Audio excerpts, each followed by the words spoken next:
Yo me crié como gamín. Si van a contar las peleas a puños con mis hermanos en la calle, en todas partes, serían incontables.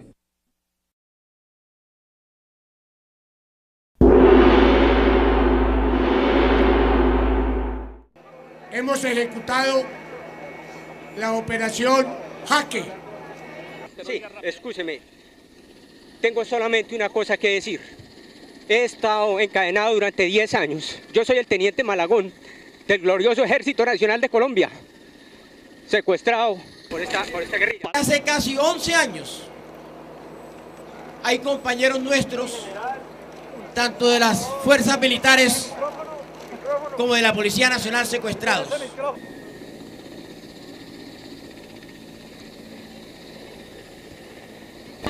Bueno, por política del canal no podemos transmitir, no podemos dejar transmitir al grupo de prisioneros. Esta operación Jaque, que la iniciamos en el mes de junio, concretamente como tal. La iniciamos una operación de inteligencia militar, solos, sin ningún tipo de apoyo raro. Quiero decirles que infiltramos a las FARC, al secretariado de las FARC. Logramos meternos ahí y los convencimos de que estaban hablando entre ellos mismos. No se disparó contra los guerrilleros. Fueron reducidos los 2 que abordaron el helicóptero. Ante todo y sobre todo, darle una felicitación muy sincera, muy de corazón a nuestro ejército, a nuestra fuerza pública. Interesaba el rescate de los secuestrados,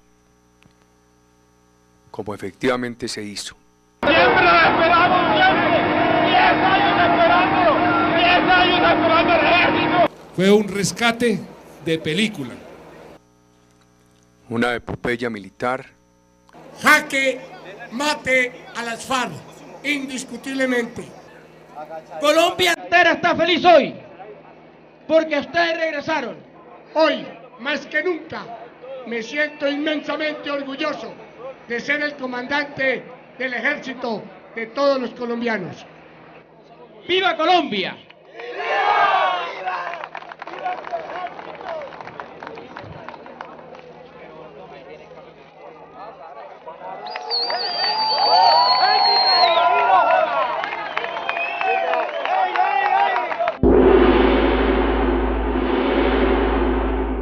¿Debajo de qué? ¿3 metros bajo tierra? No hubo tiempo. No, señor. ¿En qué más está? Presidente de la República de Colombia, me llamó para informarme que en un encuentro armado entre el ejército colombiano y la FARC, una columna de la FARC había huido hacia territorio ecuatoriano, había continuado disparando y las Fuerzas Armadas colombianas habían tenido que defender. Reyes murió en territorio ecuatoriano. Reyes murió como lo que era, un terrorista. Pero si se le pidió permiso al gobierno ecuatoriano, general.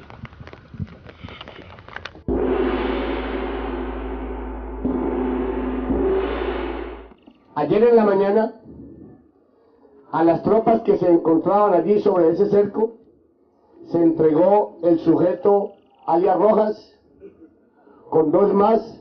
Él aprovechó precisamente ese estado de tensión que había al interior, asesinó a Iván Ríos, generó la alarma dentro del campamento y aprovechó ese momento para volarse. Pero necesitamos algo para que el gobierno te cumpla, es que usted entregue a alias Karina. Le envié una carta donde le decía cómo se le ha puesto la situación y que tuviera pendiente que a ella le iban a meter una operación.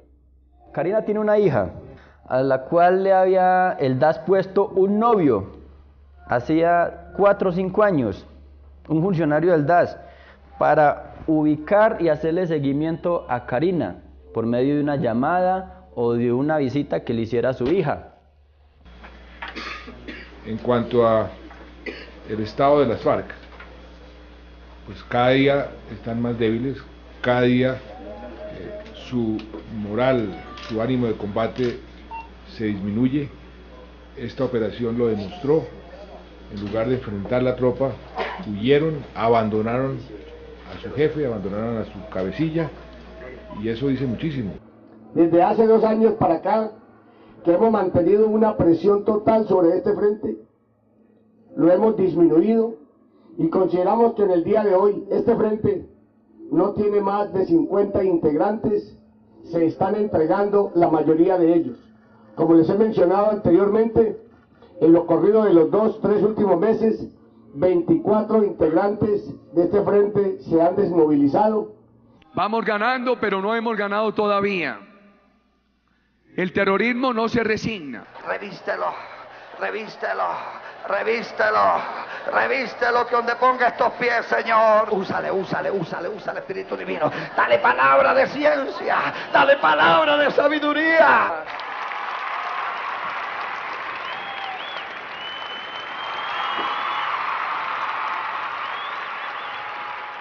El presidente Uribe, yo creo que a él le debemos dar gracias, porque si no es por él no estuviéramos acá hoy en día en el campo. Los colombianos nunca más tendremos un presidente como él, ni si lo mandamos a hacer. Por Uribe, por eso es que voy a votar, no hay más nadie. Ella también va a votar por él, todos nosotros. Por el presidente.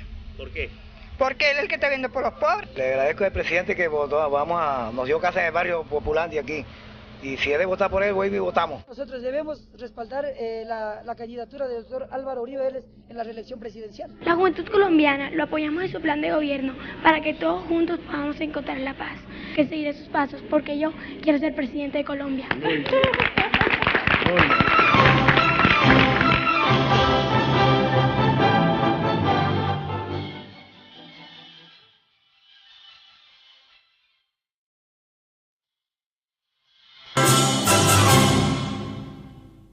Hace muchos años había un emperador tan aficionado a los trajes nuevos que gastaba todas sus rentas en vestir con la máxima elegancia. Tenía un vestido distinto para cada hora del día, y de la misma manera que se dice de un rey está en el consejo, de nuestro hombre se decía, el emperador está en el vestuario. Una vez se presentaron 2 truhanes que se hacían pasar por tejedores, asegurando que sabían tejer las más maravillosas telas. No solamente los colores y los dibujos eran hermosísimos, sino que las prendas con ellas confeccionadas poseían la milagrosa virtud de ser invisibles a toda persona que no fuera apta para su cargo o que fuera irremediablemente estúpida. Deben ser vestidos magníficos. Si los tuviese, podría averiguar qué funcionarios del reino son ineptos para el cargo que ocupan. Y mandó abonar a los 2 pícaros un buen adelanto en metálico para que pusieran manos a la obra cuanto antes. Ellos montaron un telar y simularon que trabajaban, pero no tenían nada en la máquina. A pesar de ello, se hicieron suministrar las sedas más finas y el oro de mejor calidad, que se embolsaron bonitamente mientras seguían haciendo como que trabajaban en los telares vacíos hasta muy entrada la noche.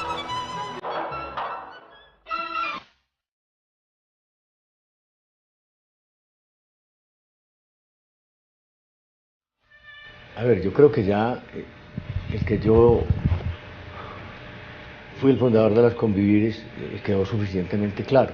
Las autodefensas inicialmente fueron un fenómeno que fue creado como grupos de autodefensa por grupos de ganaderos en aras de una autodefensa, es decir, de protegerse de los abusos de la guerrilla. Acabar con las bases de la guerrilla y de la subversión y de la insurrección y el descontento y de todo lo peligroso, a cambio, ¿no es cierto?, de permitir el narcotráfico. A ver, me tocó coordinar esas actividades porque era un programa de gobierno del hoy presidente Álvaro Uribe Vélez. ¿Y usted dice que hoy no son paramilitares las Convivir tampoco? No, y le comento, mire, en Antioquia funcionaron legalmente 69 Convivires.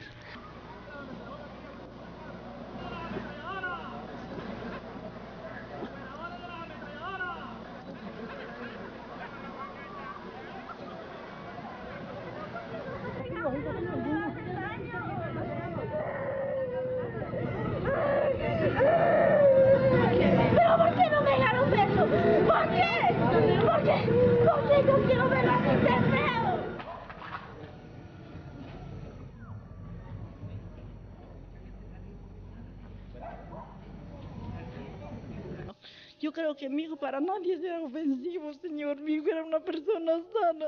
Para que lo hagan de esta manera, yo no esperaba esa noticia así. Ay, malditos los que se lo comieron, amigos, sin haberles hecho una defensa a nadie. Dios mío, ¿por qué? Cuando oí la razón, que es que un poco he muerto por arriba, me fui a ver. Y ahí estaba mi hermano Jairo. Yo lo reconocí muy fácil. Y el otro hermano lo reconocí también. Fue por lo que el hombre usa un anillito de cobre y una llavecita que compartimos ahora a tiempo.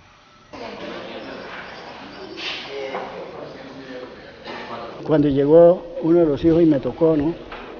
Dijo que se llevaron a Luis, el hijo, ¿no? Entonces yo me paré y me vine, ¿no? Pues el hijo ya se lo habían llevado, ¿no? Y cuando ya al rato, pues la noticia era que lo habían matado. Yo, como ve usted, ya estoy viejo, yo estoy completando 73 años, ya no sirvo para trabajar para nada. Y más antes también me mataron un hijo que tenía, que era el que me ayudaba también. Y ahora me matan que era el único que me ayudaba, y ellos no tenían problemas con ninguno, porque ellos no se metían con nadie, ni hablaban de nadie, debían el trabajo.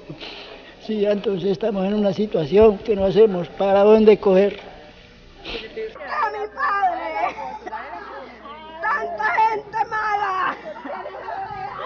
¡Tanta gente involucrada! ¡No jodan así, no se hace mi vida! ¡Padre inocente, no joda lo que me duele, no joda! ¡Ay, padre mío! ¡Ay, padre mío! ¡Ay, no!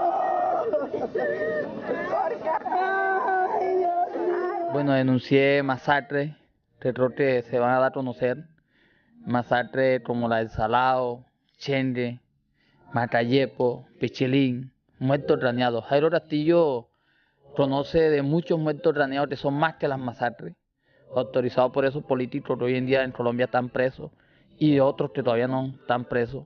No es justo que la población civil se atropelle de esa manera, se les robe las partidas que les mandan a ellos, y aparte de eso sirva la misma plata esa del Estado para mandar a masacrar campesinos, para demostrar que hay poder. Es que los paramilitares tienen varias funciones. Unas electorales, los paramilitares aseguraban votos.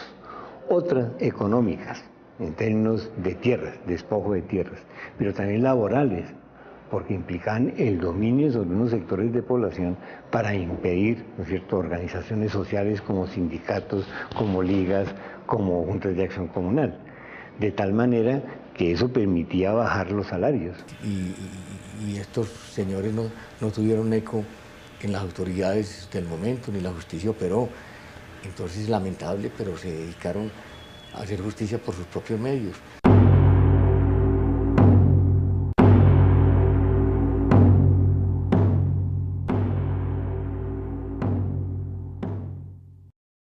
Muchos de los que atacan al gobierno diciendo que el presidente es paramilitar, en el fondo lo que están es muertos de la rabia. Él me dio las decoraciones, y se lo digo de frente, él me dio las decoraciones, me dio la felicitación, y simplemente yo le digo al país, esperen el video, las fotos, y yo presento eso. Ahí tuvo Salvatore Mancuso, Carlos Castaño, el gobernador de Antioquia, que era Álvaro Uribe, el hermano Santiago Uribe, y unos ganaderos. Yo no necesito beneficio porque ya pagué la condena que estaba condenado. ¿Cómo la gente en la calle le va a creer a un delincuente como usted que asesinó tantas personas mientras estuvo en las autodefensas? No, eso es normal, que un delincuente juzga un corbata blanca sabiendo que uno habla la verdad, como el señor Uribe. Él quiere callar todo el mundo.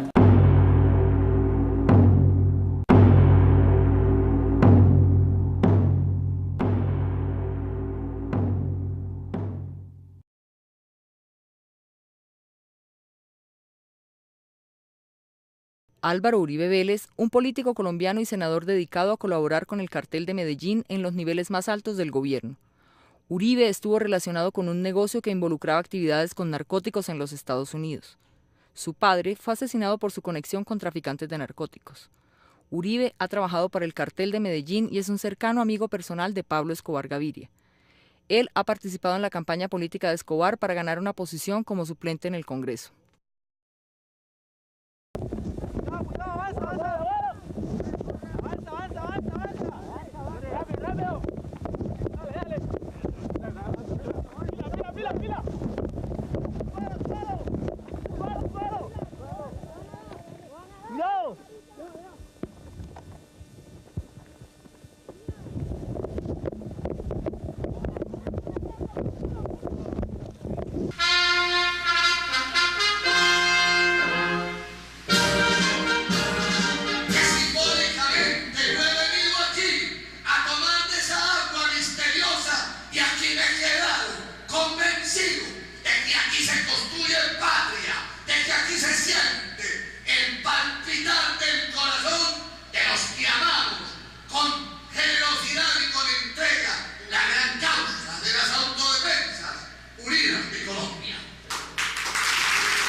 Y donde quiera, como solo téngalo indiscutiblemente, porque esa es la tierra de él, la que lo vio nacer y lo que lo hizo hacer políticamente. Cuando nos dijo de seguridad ciudadana, nosotros le dijimos que nosotros también estábamos organizándonos en ese sentido, sin armas ni nada.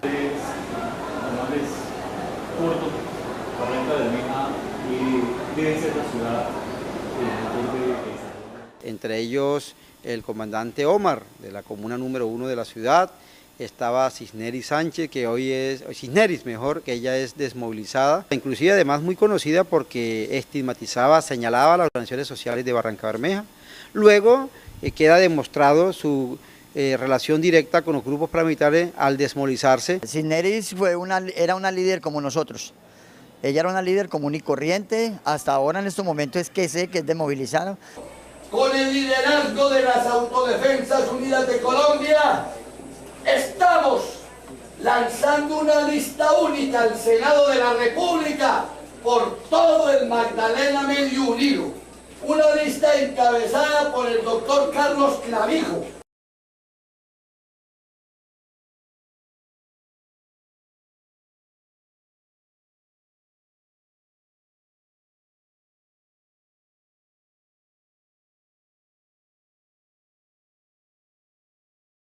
Apreciados amigos de Puerto Berrío, un saludo muy afectuoso. Doctor Álvaro Uribe Vélez, futuro y seguro presidente de los colombianos.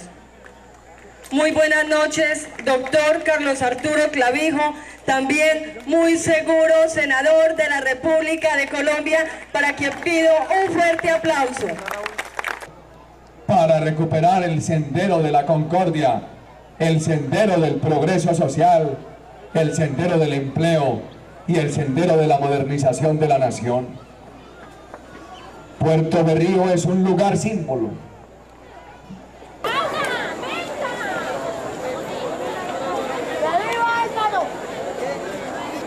A todos mis afectuosos amigos, estoy muy contento de encontrarme en esta reunión que es de vida. Todos los caminos conducen al presidente de la República. No hago sino pedir que se investigue su conducta. En el departamento de Córdoba, en donde era la base del señor Mancuso y del señor Castaño, es en donde Uribe tiene sus más importantes bienes materiales, el ubérrimo y demás cosas. Los paramilitares, en boca de Mancuso, en boca de Castaño, como yo la denuncié en la Fiscalía, invitaron a votar por la presidencia de Álvaro Uribe. La Hacienda La Carolina era un centro de comunicaciones de un grupo paramilitar denominado Los 12 Apóstoles. Hacienda que es propiedad del actual presidente de la República. Mario Vélez Ochoa, Juan Diego Vélez Ochoa, Roberto Luis Vélez Ochoa y su padre Roberto Vélez Ochoa. Estos señores son familiares de los Ochoa Vázquez, del cartel de Medellín, y al mismo tiempo familiares del presidente de la República. ¿Y por qué en esa región había ese grupo paramilitar con miembros de la familia del presidente, igualmente ligados a los Ochoa Vázquez? Tengo que decir que sus esfuerzos no han sido tan contundentes como usted hubiera esperado. Yo creo que Colombia no se decide a dar esa negociación, a coger el toro por los cuernos, a saber y a sacarle al narcotráfico cuál es la estructura política y económica con la que gobierna Colombia, porque no se siente con la autoridad moral de hacer esa negociación. Y no se siente con la autoridad moral porque evidentemente no la tiene, porque un gobierno y un Estado que tiene sistemáticamente a más representantes del narcotráfico dentro de su coalición de gobierno no tiene la autoridad moral para hacer esa negociación y teme hacerla, y teme que si la hace lo señalen de estar encubriendo al narcotráfico. Eleonora era una muchacha casada con un médico que ejercía en el puesto de salud de Caramelo. Nosotros la apoyamos para que fuese elegida a el Consejo de Tierra Alta. De allí luego la apoyamos para que fuese electa y saliera a Cámara de Representantes. Ella no tenía ninguna posibilidad de salir electa a Cámara de Representantes sin el apoyo de la autodefensa. Nosotros, las autodefensas, en alianza con esta población, teníamos la capacidad de elegir a los congresistas que realmente representaran los intereses de la población, que son los mismos intereses de la autodefensa. Así que por eso sacamos una muchacha, una señora como Eleonora, sin ninguna representatividad campesina, sin ninguna opción o posibilidad de llegar al Congreso, y la hicimos congresistas con la mayor o la segunda mayor votación que hubo en Colombia al Congreso de la República. El 35% del Congreso fue elegido en zonas donde habían estados de autodefensa. Durante su periodo de gobierno hemos tenido la mayor evidencia de la penetración del narcotráfico y el paramilitarismo en las entrañas del Estado colombiano como nunca antes. En 1982, señor presidente, el narcotráfico tenía 2 curules y menos del 1% de los votos del Congreso. En el proceso 8000 descubrimos que el narcotráfico tenía más o menos el 8% de las curules y ya representaban casi el 12% de los votos. En la parapolítica, señor presidente, hemos descubierto que el narcotráfico y el paramilitarismo tenían el 32% de las curules del Congreso. Iban ya en 2 millones de votos. Así que desafortunadamente el fenómeno no muestra signos de decrecer, sino por el contrario de crecer. Nosotros llamamos a Mario Uribe, básicamente yo le dije a Eleonora que quería conversar con el doctor Mario Uribe para exponer lo que yo visionaba de un proceso de negociación. Mario Uribe, ¿cuál fue lo que hablamos en esa reunión con él? ¿Tú estuviste con él en esa reunión, no? Sí, eso fue en Capilla, pero eso no fue mucho. ¿Eso en qué año fue? En el año, cuando la campaña del Congreso, en el año 2001. Más bien hablando de que él estaba en el departamento, algo así, que él estaba aspirando, que él estaba aspirando y que iba a votar conmigo para Cámara. Fuimos a hacer un acuerdo para decirme que él iba a apoyar a ti para Cámara en los sectores esos de Montelíbano, Sagún. Dijo usted, cito sus palabras, que hacían parte de una coalición de gobierno, que apoyaba una gestión legislativa y que usted se sentía tranquilo de mostrar esta gestión legislativa ante el mundo. Señor presidente, déjeme usar un término coloquial, no hay almuerzos gratis. Nadie da apoyos gratis y menos en la política. A todos los congresistas que nos han apoyado, que mientras no estén en la cárcel, a votar las transferencias, a votar la capitalización de Ecopetrol, a votar la reforma tributaria. Porque nosotros, esa trampita de que yo no les puedo pedir el voto porque es inmoral, pero eso sí, que la oposición nos deje sin aprobar esta agenda legislativa, de ninguna manera, de combate somos. No le salió gratis al gobierno de Ernesto Samper el apoyo de los congresistas del proceso 8000 y no le ha salido gratis al país y a su gobierno el apoyo a su gestión legislativa de los parapolíticos en el Congreso. No tenga duda de eso. Entonces yo sí le insisto, esos son los hechos, como ciudadana ya, no solo como analista. Tener vínculos con grupos armados ilegales impide, de hecho, ejercer funciones de dignidad dentro de la democracia. Él necesitaba el apoyo de ese grupo de políticos que terminó siendo detenido, entonces buscó ese apoyo a través de mí porque yo había trabajado en su campaña, participé del fraude electoral y todo. La mayoría de esos políticos, como posteriormente se demostró ante la justicia colombiana, fueron apoyados por grupos de autodefensa en su aspiración a llegar al Congreso. Por lo tanto, cuando el presidente Uribe repartió la burocracia entre ellos, indirectamente la repartió entre las autodefensas, porque esos señores habían sido puestos por las autodefensas. El 30% del Congreso era paramilitar y seguramente el 50% de la administración pública era también paramilitar.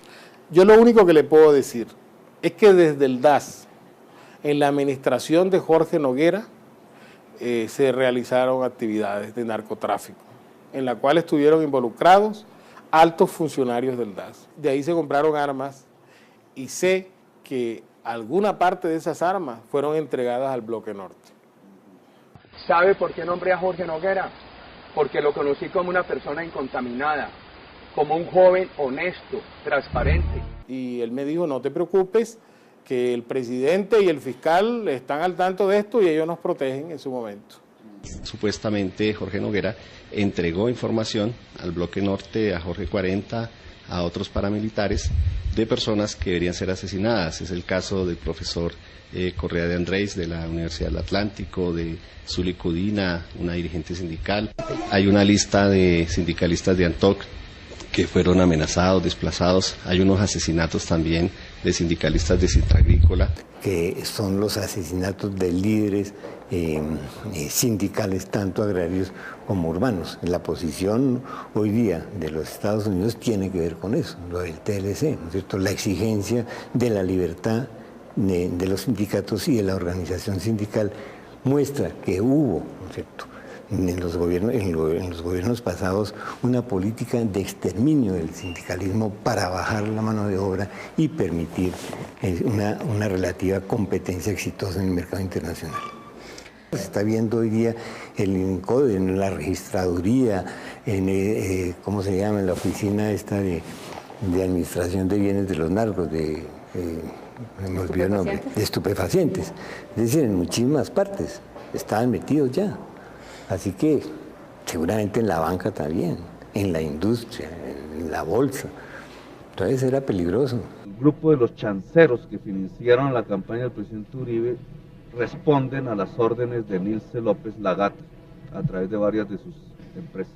Que eso es mentira, eso son montajes y calumnias, y estoy segura que eso no existe ni en ninguna fiscalía ni en ninguna parte, porque yo nunca he financiado grupos paramilitares, y menos para masacre. A Lagata las indican muchísimas confesiones y testimonios de paramilitares mismos en la comisión de masacres, complicidad y financiación del paramilitarismo.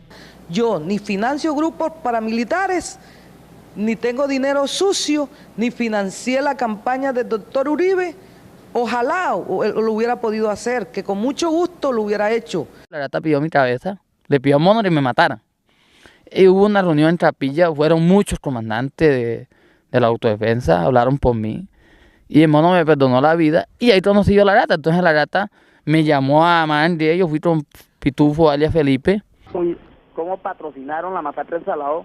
Como la señora Nilce López alias Lagata, que está detenida hoy en día. Esa vez le entregó 30 millones de pesos a Felipe y le dijo: quiero los trabajadores cuanto antes.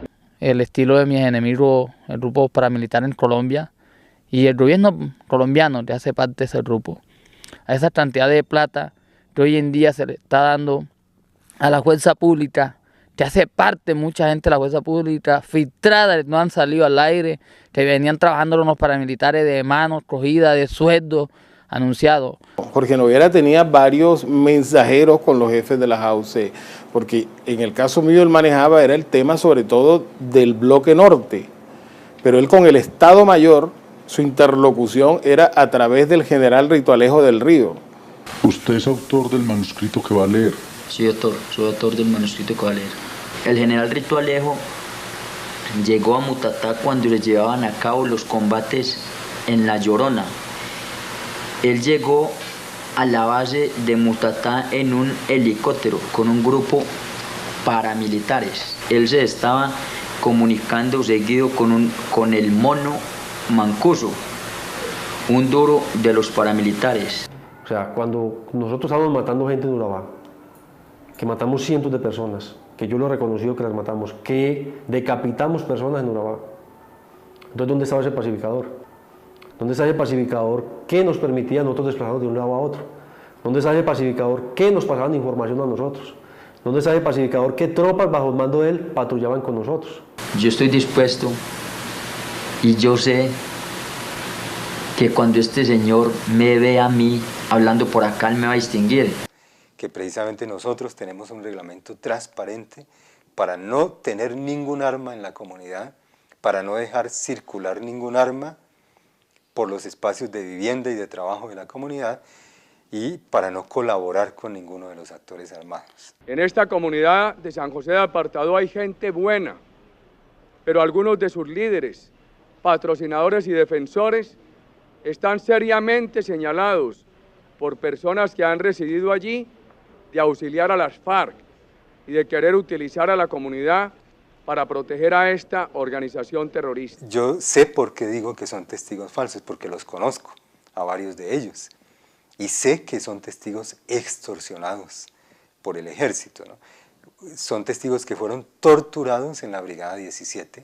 No pueden, como lo practica la de San José de Apartadó, obstruir la justicia, rechazar la fuerza pública, prohibir el comercio de artículos lícitos, ni coartar la libertad de los ciudadanos que allí residen. Lo que hacen es estigmatizarlos, ¿no? Y hacerlos aparecer ante la opinión pública nacional e internacional como si fueran guerrilleros, ¿no? Ahora, esto no es nuevo realmente. Durante mucho tiempo, muchos años diría yo, se ha lanzado esta acusación contra la comunidad. Y es una acusación que no tiene ningún fundamento. El ejército ha cometido muchas atrocidades contra los miembros de la comunidad de paz. Y obligarlos a convivir con ellos en este momento es como obligar a una persona violada a convivir con su propio violador. Las víctimas se convierten en victimarios. Él escucha a los militares, que en este caso concreto son los sindicados de haber perpetrado esta masacre. En junio del 97 legalizaron 4 campesinos, el cual hicieron pasar por bandoleros con armas de grupos paramilitares.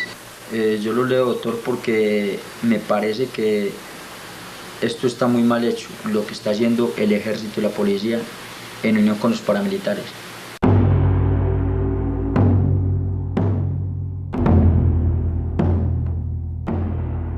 Porque van a seguir los mismos empresarios apoyando grupos, porque los empresarios que apoyan solamente les interesa el dinero.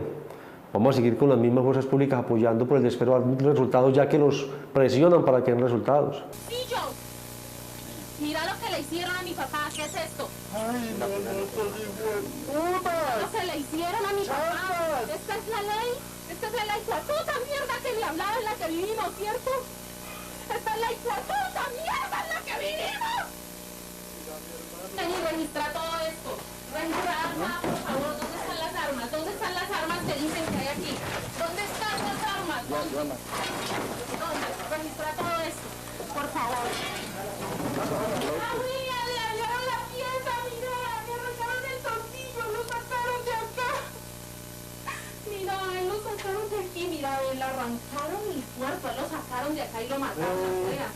Nosotros estamos denunciando a los 11 militares que desarrollaron el operativo. Entre esos militares está Manuel Arturo Pavón Jaimes, que era quien comandaba la patrulla. Ahora, desde hace mucho tiempo, es mayor del Ejército Nacional. Inicialmente hubo un decreto que se conoce como el decreto Boina, que eran las bonificaciones para operaciones de importancia nacional, en la cual a miembros de la tropa se otorgaban importantes sumas de dinero por dar de baja personas reportadas como miembros de la guerrilla.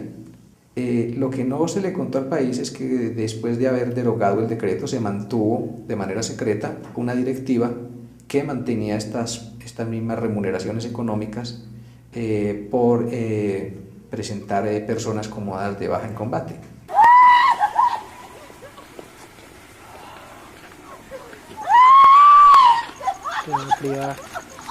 Por última vez lo vieron en Soacha compartir a la 1:30.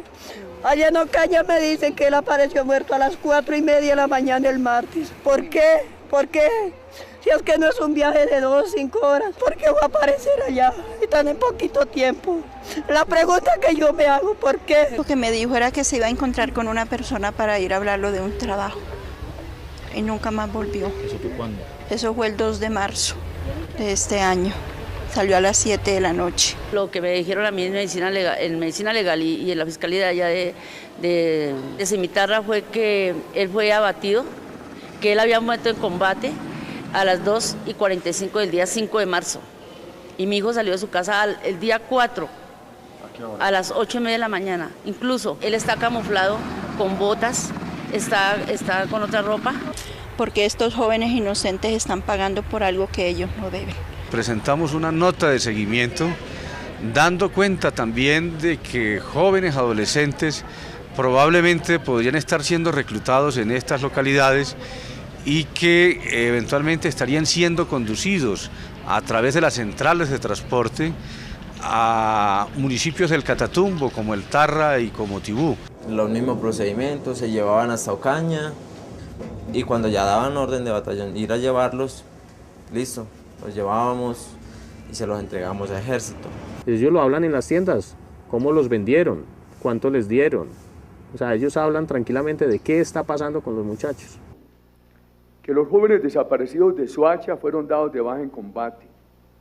No fueron a recoger café, iban con propósitos delincuenciales y no murieron un día después de su desaparición, sino un mes más tarde.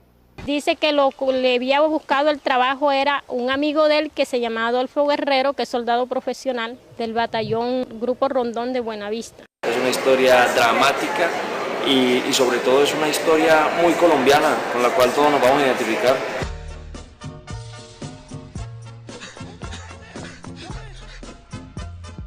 Lo mataron en el sector de la S y lo vistieron, le pusieron armas. Él era ingeniero civil, trabajaba, tenía varias obras. Ellos lo enterraron como NN, pero ellos sabían que él no era ningún NN porque ellos le quemaron los documentos y quemaron todo lo que él tenía. Matan las personas, las ponen como falsos positivos y el gobierno les da licencia para irse y fuera de eso les da plata para que se vayan para la casa. Nosotros denunciamos a la 14ª Brigada porque son las personas que hemos encontrado en la zona como ejército y son quienes han convidado a algunos campesinos sacándolos de las casas, diciéndoles que les muestren los caminos, que los lleven a algún lugar o que tienen que hablar con el teniente o que tienen que hablar con otra persona y luego aparecen los campesinos que ellos sacan ejecutados y después los pasan como guerrilleros caídos en combate. Bueno, el ejército los lleva, los asesina y hace un campo de batalla, ponen unas armas a disparar y luego los presentan como guerrilleros uniformados y con un fusil que según dicen ellos solo lo portan las guerrillas. A los campesinos tienen que sacarlos de cualquier manera, a como toque. Entonces el gobierno de Uribe ha utilizado dentro de su seguridad democrática al ejército vistiéndolo de civil para que mate a los campesinos y en algunos casos vistiéndolo de águilas negras, para que maten a los campesinos, para que desalojen el territorio y no hay que darle nada a los campesinos en contraprestación por sus bienes o por sus fincas o por todos los ganados y lo que tienen los campesinos en la zona.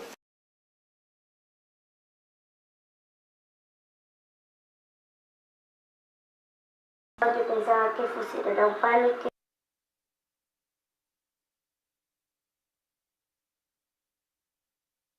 pusieron a un señor a hacer el hueco, que ahí lo iban a enterrar a él con la mujer y que él tuvo que arrodillársele para que no los mataran. El niño presenta 3 impactos de bala en la cabecita. Mi hermano tiene 2. El Comando General de las Fuerzas Militares lamenta informar a la opinión pública que en desarrollo de una operación militar en proximidades del municipio de Cajamarca resultaron muertos los señores Albeiro Mendoza Reyes, Norberto Mendoza Reyes, la señora Yamile de Mendoza y 2 menores de edad.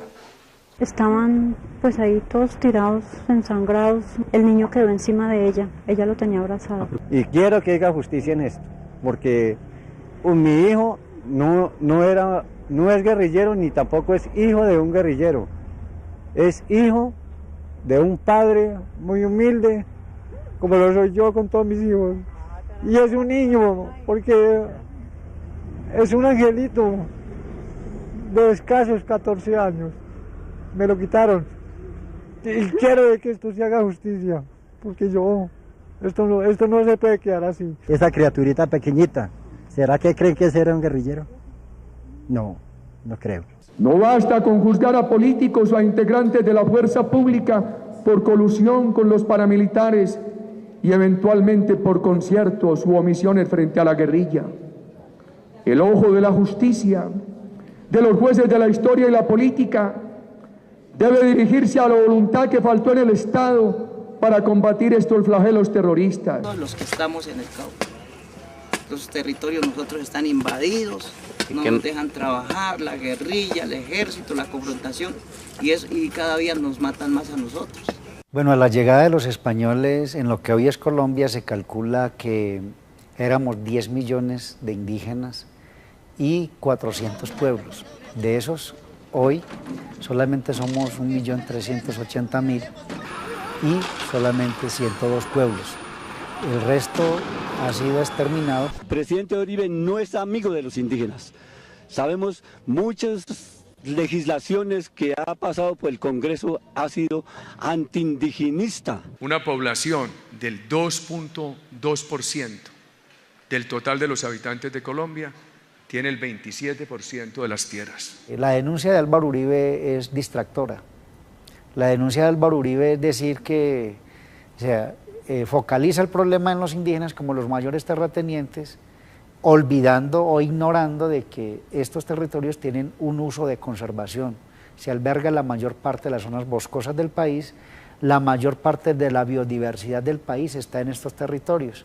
Y entonces olvida, digamos, muy premeditadamente que los verdaderos terratenientes son los grandes hacendados del país, son los que tienen grandes extensiones de tierras ganaderas que están acumulando la tierra, esos son los verdaderos terratenientes. Y tenemos conocimiento de que pues Álvaro Uribe, digamos en su condición individual, en su condición de empresario, es uno de los mayores y grandes terratenientes del país. Los ESMAD trajeron un camión, violentaron las puertas, sacaron los electrodomésticos, lo cargaron en el camión y se lo llevaron. Ahí se ve cómo el ESMAD invade territorio indígena, están al interior de unas casas, las cuales golpearon, abrieron la puerta como se ve ahí, la chapa, la fuerza. Los antimotines, porque a ellos fue que encontramos ahí todos adentro. Nos dejaron sin mercado, ahorita no tenemos ni siquiera ni que darle comer a los hijos. Claro. ¿A qué hora llegaron el ESMAD a hacer esos daños? Ellos ahorita yo le ayudo anteayer y hoy por la mañana también. Pues, anteayer habían dejado un poquito de cosas, pero ahora sí acabaron fue con todo.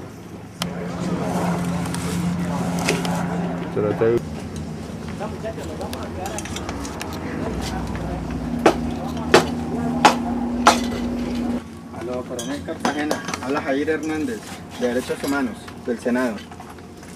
Y pues la idea es que los ESMAD se hagan fuera de la vivienda porque ahí está el señor de la casa, que es un guambiano. El señor está tan desesperado, mío, que saca de corta las venas. Y nos corren con armas ellos. Nosotros con garrote o piedritas, así nomás. Uno qué hace. Y ellos con la pura bala contestan. Pues del mal todo, lo que ve aquí, ya han quemado las casas, las ollitas, la comida y toda la ropa lo cogen y lo queman. Mire, se encontró, ¿qué es eso dentro de la herida? Un cuerpo extraño, nos parece que es un balín, un pedazo de balín. ¿Hacemos un acercamiento ahí? Sí, pues nos han dicho que varios indígenas han sido heridos por fusil, incluyendo el muerto que hubo, que murió en el hospital de Popayán por una bala.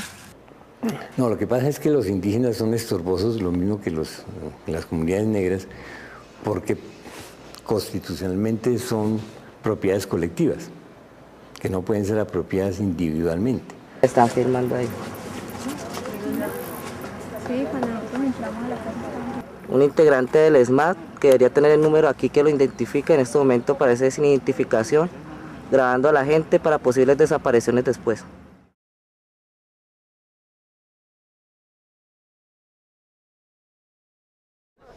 Bueno, como ustedes se darán cuenta, estamos todos los hombres de la estructura del bloque Catatumbo concentrados hoy aquí en Campo 2. La voluntad es total para que solo el Estado de Derecho y sus autoridades legítimas sean de ahora en adelante quienes ofrezcan y brinden seguridad a los ciudadanos. Hace algunas semanas, cuando hablé con el doctor Luis Carlos Restrepo y con la Comisión Exploratoria, se definió claramente: la zona de concentración es necesaria para poder tener la seguridad de que allí están ubicados y de que va a haber veeduría internacional, pero no puede ser zona de distensión. El terreno, el área de la patria que se defina como zona de concentración tendrá la presencia plena de las instituciones democráticas. De allí no saldrá representante alguno de las instituciones democráticas. Bienvenido a la civilidad. Su defensa le pidieron al gobierno la semana pasada que ante estos gestos de paz que ellos llaman interceda para que se congele la orden de extradición contra Carlos Castaño, por ejemplo. Bueno, ese tema hay que examinarlo a la luz de la Constitución, a la luz de la ley. Entregamos todas las armas, incluida la mía, todos los hombres, toda la estructura del bloque Catatumbo. ¿Y qué va a pasar con los? Los paramilitares entregaron estructuras artificiales, es decir, de los 30.000 que se entregaron, 20.000 eran reclutados al efecto, es decir, reclutados para los paramilitares para entregar las armas, ¿no? Y recibir subsidios. Pero las estructuras fuertes, militares, digamos, de tradición, esas no se entregaron, esas siguen funcionando, salvo unos 2.000 o 1.500 hombres que han entregado armas y que han sido judicializados. Pero la mayoría, la estructura básica militar no fue entregada, porque esa estructura básica militar es la estructura del narcotráfico, esa no se entrega. Y avanzo hacia la desmovilización de las autodefensas, del Catatumbo, mías y del resto de autodefensa, como un compromiso por la construcción de la paz de este país. No quiero ser claro, Mancuso no puede, pues está inhabilitado judicialmente. Creo que Ernesto sí, porque no está juzgado, ¿cierto, Ernesto? Es decir, juzgado. Tú no estás condenado, ¿no? Yo no estoy condenado por paramilitarismo, pero eso sería indultable. ¿Y lo mío no sería indultado? No. Pero lo de Ernesto sí, porque es por paramilitarismo, entonces eso lo asimilaríamos al delito político. Ahí no va a haber perdón y olvido, la justicia va a operar, se van a esclarecer completamente los hechos, va a haber condena, el único camino que hay no es el de la cárcel. Es decir, ese es todavía una especie de mecanismo de venganza. Las reparaciones simbólicas pueden ir desde el pedir perdón públicamente por sus actos hasta cooperar efectivamente con organizaciones, con instituciones que están luchando, dijéramos, por las víctimas de la violencia. No puede haber amnistía e indulto, porque ellos no han cometido delitos políticos, sino delitos comunes. Vean, nosotros estamos en un acto de fe. Ningún acto de fe se condiciona. Y nosotros no estamos condicionando nada a cambio de nuestra desmovilización. Es un acto de fe por Colombia, por la construcción de paz. También exigimos que no se contemplen, así sea implícitamente, zonas de despeje jurídico. El modelo es muy simple, se pagan 5 años, es decir, todos los procesos se acumulan y esos 5 años se descuentan del tiempo que se permanezca en zona de ubicación. ¿Dónde se paga la cárcel? Aquí, zona de ubicación. Programa audiencia pública para oír a los representantes de las Autodefensas Unidas de Colombia. Primero, instalación de la audiencia por parte de la señora presidenta de la Honorable Cámara de Representantes, doctora Zulema Hattin Corrales. Segundo, intervención de los representantes de las Autodefensas Unidas de Colombia. A continuación, la intervención del señor Ernesto Báez de la Serna, jefe político de las Autodefensas Unidas de Colombia.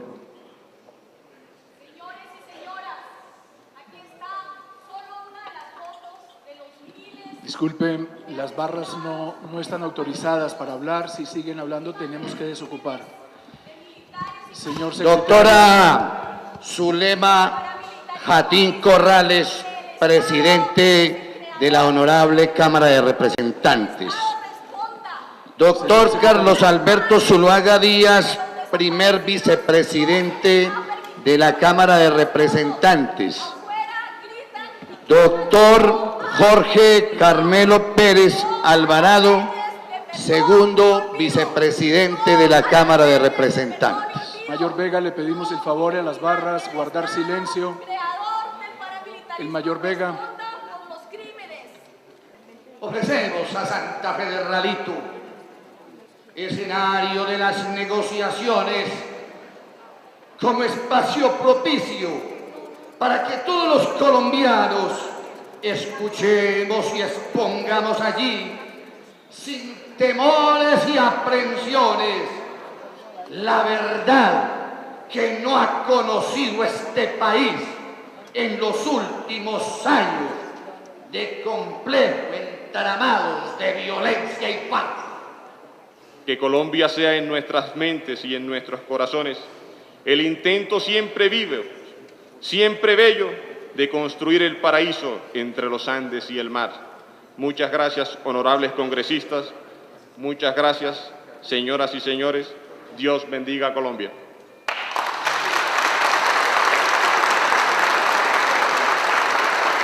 Lo que nosotros consideramos es que este es un acto supremamente indigno, un acto en el cual se postra el país ante sectores que han provocado tanta sufrimiento y tanto dolor en Colombia. Y las víctimas, lo único que tenemos que decir aquí es que estamos presentes y que no nos vamos a callar. Vamos a exigir nuestros derechos a la verdad, a la justicia y la verdad. Hemos sentido dolor, hemos producido dolor, son acciones que nos hacen hacernos un cuestionamiento interno por nuestra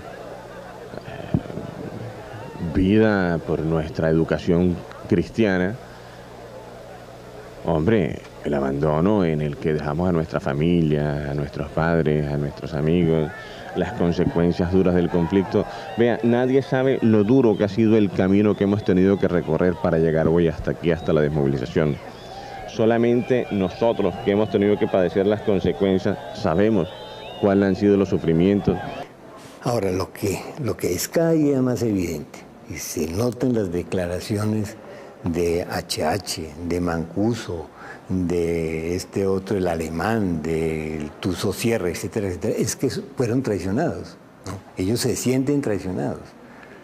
Y naturalmente eso implica una especie de chantaje, ¿no? a la gente que los protegió, los armó y los apuntaló. Que nosotros sabemos mucho, así que traten de no estrujarnos mucho porque sabemos mucho y podemos hablar.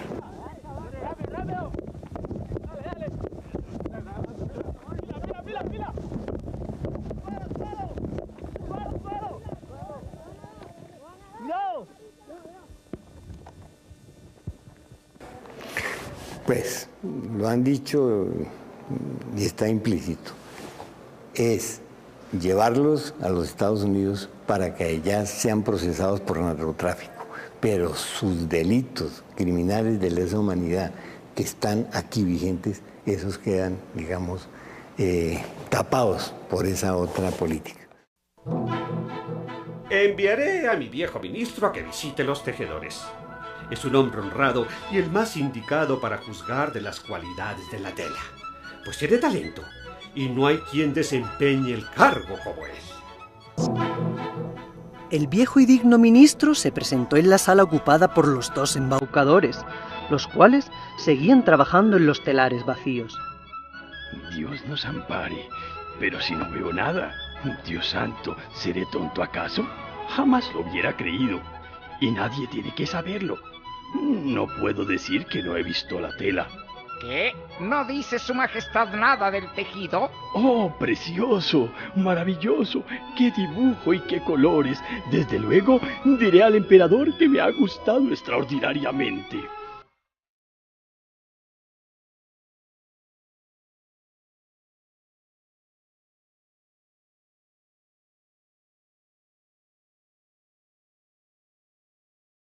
¿Aló? Señor. Mire, pues, allá ya le armé un tinglado de hijo de puta. Ah, bueno. Va el curita y va el jefe de los abogados y va no sé quién más a las 6 allá. Ah, bueno. Yo les dije, oiga, fue lo que les dije, que me costaba que esa cosa existía. Sí, está capullo. Para política. Definitivamente en esa época es evidente el conflicto que hay entre el Ejecutivo y la Corte, pues por estos procesos que estaba adelantando la Corte, y la cabeza principal de estas investigaciones es el doctor Iván Velázquez. Si estas personas del gobierno encontraron que efectivamente era intrascendente, insignificante, lo que finalmente el 23 de abril le entregaron Job y Diego Álvarez, ¿por qué entonces nunca le informaron a la Corte que los paramilitares estaban haciendo algo contra la Corte? Sí. Hola, doctor. ¿Cómo me fue? De 1 a 10. Por ahí 11. ¿Verdad? Sí. Bueno. Pregúntele al monito y me dice cómo la vio él. Pues la vio bien, pero como esa es la versión de él, me faltaba la suya. Fue el curita. Sí, claro. Que hables con aquel. ¿Quién es aquel? El curita. Que si vos estabas por acá, yo le dije que sí. Como que te necesita, no hay que llamarlo a ver. ¿Cuál cura? Pues el cura, el periodista. ¿Aló? ¿Cuál cura, hombre? César.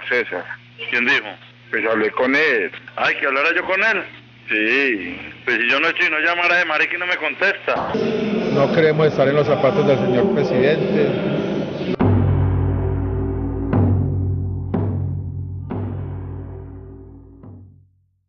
No solamente arrollar a la Corte Suprema de Justicia, sino hacerle perder credibilidad, intimidar a la Corte Suprema de Justicia, intimidar a la Fiscalía, que por supuesto ya está del lado de él.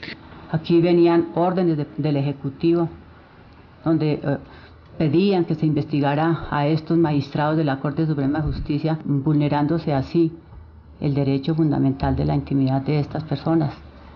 Se ordenaron averiguaciones sobre las transacciones que hacían estos magistrados, sobre los bienes que adquirían o que adquirieron, sobre los movimientos bancarios que se hicieron, y eso es una información reservada.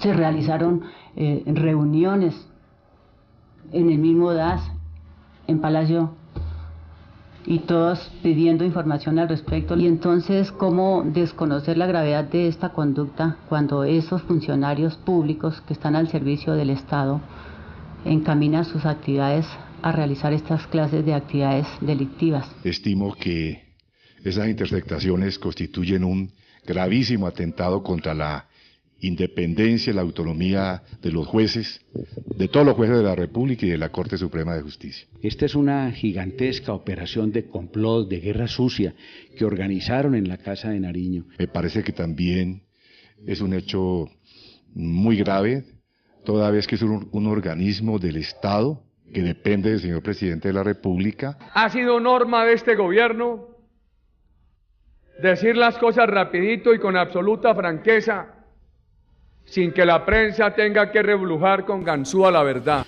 Porque no es posible que desde hace 5 meses ellos hubieran tenido noticias, si fuese tangencial por mi parte, de lo que estaba ocurriendo, y resulta que tuvieron que venir primero los medios, crear el escándalo, antes de que las autoridades tomaran cartas en el asunto. Pero no solamente contra los magistrados de la Corte Suprema de Justicia, sino contra 2 honorables senadores de la República.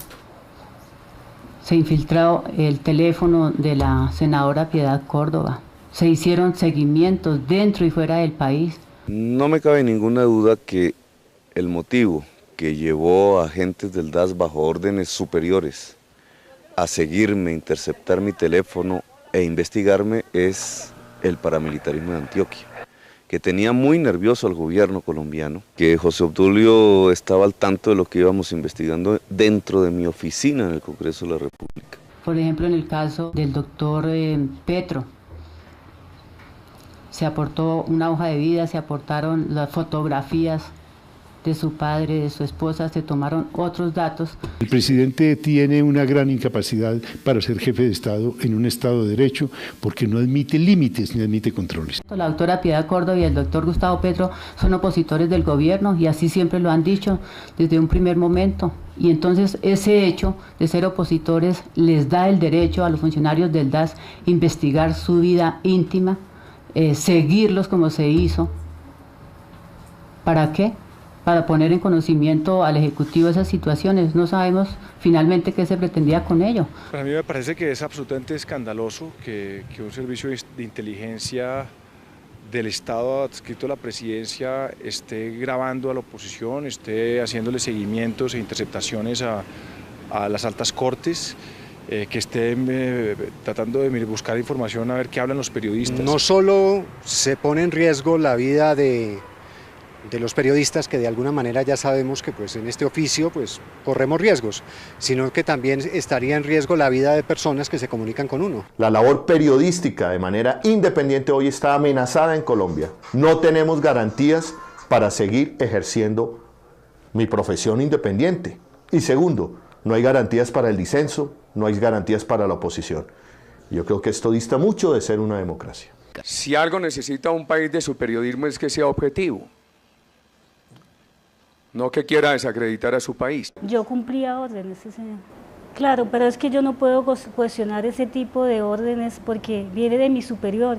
Si no cuestiona a mi jefe, ni cuestiona a la doctora María del Pilar, porque yo, que soy el último eslabón. Él lo que me manifestaba era que esa información no se desviaba, sino que el único receptor iba a ser la directora María del Pilar y el presidente. Sí, pero, o sea, ahora dándome cuenta, mi información pues alimentaba muchas áreas de inteligencia. Sabemos que se usa la inteligencia del Estado con propósitos políticos. Tenemos que saber quién da las órdenes y a quién llega esa información y para qué la usa. ¿Y cómo una detective con un salario de 1.200.000 puede meter una grabadora de aproximadamente 50 millones de pesos? Es que la seguridad nacional es el presidente, y yo lo sentía así. En esto de la filtración, cabría el símil con la frase bíblica, en la relación entre el periodista y el investigador. Tan grave pagar por la peca como pecar por la paga. Los estafadores pidieron entonces más dinero, seda y oro, ya que lo necesitaban para seguir tejiendo. Todo fue a parar a sus bolsillos, pues ni una sola hebra se empleó en el telar, y ellos continuaron, como antes, trabajando en las máquinas vacías. El gobierno tiene el proyecto de impulsar unos desarrollos productivos de gran importancia en esta área del Meta, del Bichada, en la Orinoquía colombiana, que nos permitan reasentamientos de población desplazada. Hay un proyecto inicial para instalar aquí 1.000 familias de desplazados, con unos proyectos productivos importantes que les garanticen calidad de vida.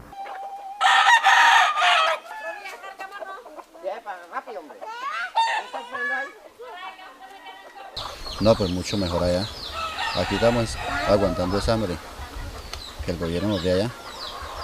Que el gobierno nos dé una partida, sí, donde podemos levantar nuestros hijos, donde podemos cultivar algo. Esto no sería muy beneficioso desde el punto de vista social porque serían muy poquitas familias las que se benefician. Si uno parcela esa tierra, no es el camino parcelarle esa tierra a unas pocas familias o de desplazados o de campesinos sin tierra. ¿Por qué?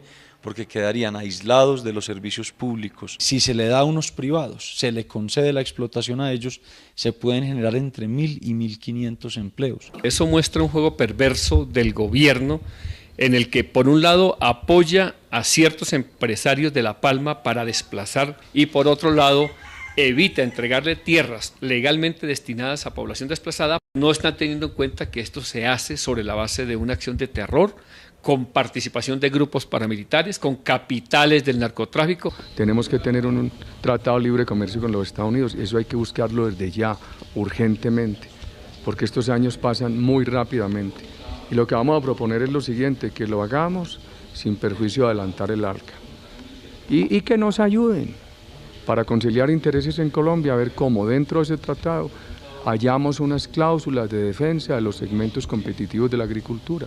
Carimagua y Agroingreso Seguro son gemelos. Es una sola política, ¿no es cierto?, con dos caras. La de Agroingreso Seguro es el patrimonio público, la plata del Estado es de los ricos. Y el de Carimagua es igual, la tierra es de los ricos. 700.000 pesos, 680.000, 8 millones de pesos, 2 millones, 1 millón de pesos. Es en el agro donde todos ganamos. AIS, el agro es ingreso seguro. El programa Agroingreso Seguro es uno de los instrumentos más importantes del Gobierno Nacional para la reactivación y fortalecimiento del sector agropecuario del país. Agroingreso Seguro es riego, incentivo a la capitalización rural, incentivo a la asistencia técnica, es un programa para generar empleo, ayudándole directamente a los campesinos, a los pequeños productores o estimulando a los industriales de este país para que sigan ampliando la frontera agrícola. Era una forma de subsidio a la actividad agropecuaria, pensando en la competencia que representaba, desventajosa, que representaba el TLC para los intereses agropecuarios. Es decir, vamos a subsidiar, dado que la agricultura y la ganadería en Estados Unidos están subsidiadas, Nosotros vamos a subsidiar también esta para que la competencia sea menos desleal. Es un mecanismo transparente. El gobierno no puede excluir a ningún ciudadano de ese tipo de convocatorias, ni a un hijo de un senador, ni a un hijo de un magistrado, a nadie. Estaba pensado en darle apoyos a los pequeños, pero en última instancia, aunque hubo apoyos y subsidios a los pequeños y medianos agricultores, la gran tajada de la torta se fue a esas familias tradicionales de la costa, agroindustriales, que tienen su poderío montado, que no necesitan subsidios porque están subsidiadas de alguna manera por el bajísimo costo de la mano de obra, por la ausencia de sindicatos, por el exterminio de los líderes agrarios. Muchas veces es mucho mejor darle la oportunidad a que un señor de estos genere 3 o 4 empleos, que se le dé directamente un subsidio a una persona. Pero aquí hubo otro subsidio, hubo un subsidio, digamos, en dinero contante y sonante para esas familias. ¿A cambio de qué? Es lo que todo el mundo se ha preguntado y mucha gente responde. A cambio, ¿no es cierto?, de una inversión electoral que habían hecho esas familias y de todas maneras de una nueva inversión que estaban haciendo electoral con vistas a la reelección del presidente Uribe. O sea que hubo ahí un canje de favores, ¿no es cierto? Yo voto y tú me pagas, yo pago y tú me votas. Ni los Dávila Bondano, ni las otras familias, revisando nosotros las campañas, ha aportado un solo peso a la campaña del presidente Uribe, ni de la del 2002, ni la del 2006. O sea que aquí no estamos pagando ningún tipo de favores. Con respecto a unas familias del Magdalena que fueron beneficiadas por este programa, se reitera que dichas personas han participado cumpliendo con todas las condiciones técnicas y requisitos legales, igual que los otros 33.424 beneficiados, de los cuales cerca del 90% son pequeños y medianos productores. El Gobierno Nacional está convencido que a través de estos subsidios se debe seguir apoyando la inversión en el sector agropecuario. De esta manera, los colombianos pueden tener la certeza que los recursos públicos no se han destinado a comprar carros lujosos ni apartamentos en Miami. Yo creo que el acuerdo era de poder, ¿cierto? Era de poder.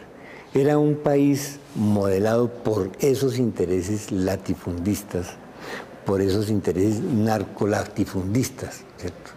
Es decir, por el modelo que finalmente se trató de imponer en Carimagua y en Agroingreso Seguro.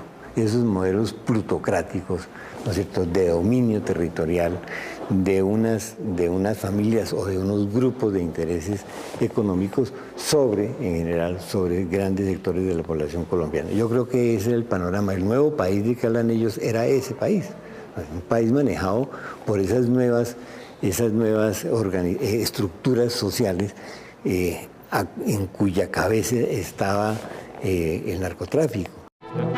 Todos los moradores de la capital hablaban de la magnífica tela, tanto que el emperador quiso verla con sus propios ojos antes de que la sacasen del telar. ¿Verdad que es admirable? Fíjese, vuestra majestad, en estos colores y estos dibujos. ¿Cómo? Yo no veo nada. Esto es terrible. ¿Seré tan tonto? ¿Acaso no sirvo para emperador? Oh, sería espantoso. Oh, sí. Es muy bonita. Me gusta. La apruebo. Estos son los pantalones. Ahí está la casaca. Aquí tienen el manto. Uno creería no llevar nada sobre el cuerpo. Más precisamente, esto es lo bueno de la tela. A Colombia la está matando la pereza. Lo que tenemos que hacer en modificación de jornada de trabajo es recortar la jornada de sueño, es recortar la jornada de vacaciones, es recortar la jornada de festivos. Echó a andar el emperador bajo el magnífico palio. Nadie permitía que los demás se diesen cuenta de que nada veían, para no ser tenidos por incapaces en su cargo o por estúpidos. ¡Pero si no lleva nada! Dios bendito, escuchen la voz de la inocencia. Y todo el mundo se fue repitiendo al oído lo que acababa de decir el pequeño. Aquello inquietó al emperador, pues barruntaba que el pueblo tenía razón. Apreciados compatriotas, tengo un deseo, el deseo de poder servir a Colombia desde cualquier trinchera, desde cualquier circunstancia, hasta el último día de la vida.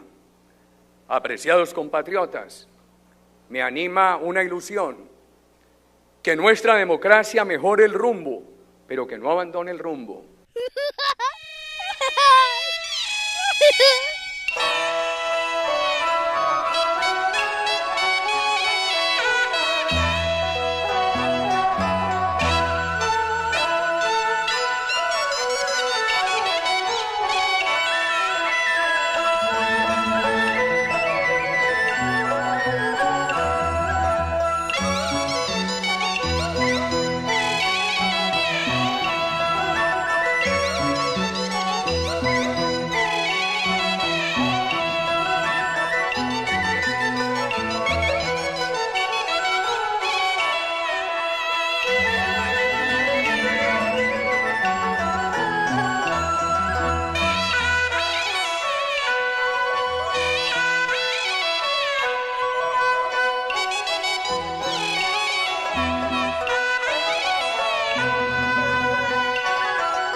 Para repetirle al mundo, nuestros helicópteros no llevaron insignias. Ninguna insignia, señor presidente, ninguna insignia ni de Cruz Roja ni nada parecido. Ninguna insignia ni de Cruz Roja ni nada parecido.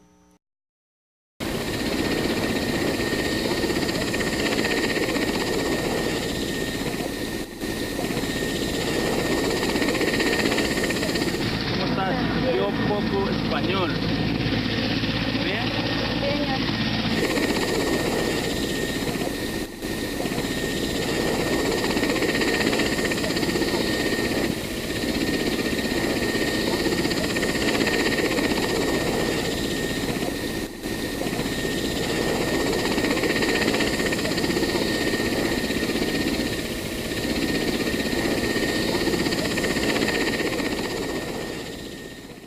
Los cadáveres estaban en paños menores, en pijamas, es decir, no hubo ninguna persecución caliente, fueron bombardeados y masacrados mientras dormían. Lo que no nos habían dicho es que era un bombardeo en nuestro territorio, planificado, deliberado, ordenado por el propio presidente Uribe. Entonces todo fue mentira lo que dijo Uribe. Lo único que era cierto es que había muerto Raúl Reyes.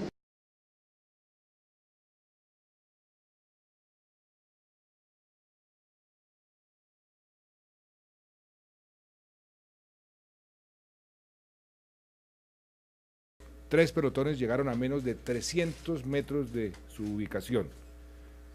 Y tal como lo afirmaron los guerrilleros que se han entregado, estaban en una sin salida. El ejército no nos tenía cercados. Unos días antes, para asegurarse de que la pistola le funcionara bien, cambió la pistola de Rojas por la pistola de Iván Ríos. O sea que lo asesinó con la misma pistola de Iván Ríos. Yo tenía que saberlo hacer. Y eso es algo sorpresivo. Llega donde el comandante y le dice, ¿ustedes están buscando a Iván Ríos? Dice, sí, efectivamente, dice, aquí lo tengo. Y saca la mano que le había amputado. Llevábamos 15 días, ya la alimentación pues escaseaba. Se decidió reconocerle el pago de una recompensa a las 3 fuentes principales, al igual que a alias Rojas, por la información suministrada. Tengo testigo y tengo pruebas de que el ministro estuvo allí y me dijo esas palabras. Me dijo, el gobierno te cumplirá con ubicación en el exterior, el pago de la recompensa, protección de usted y de su familia. El pago de recompensas está concebido para que se dé información con miras a detener a las personas, no con la posibilidad de asesinar a las personas. Creo que las recompensas se deben seguir dando para que el gobierno tenga credibilidad ante los guerrilleros. Si se habla, se cumple.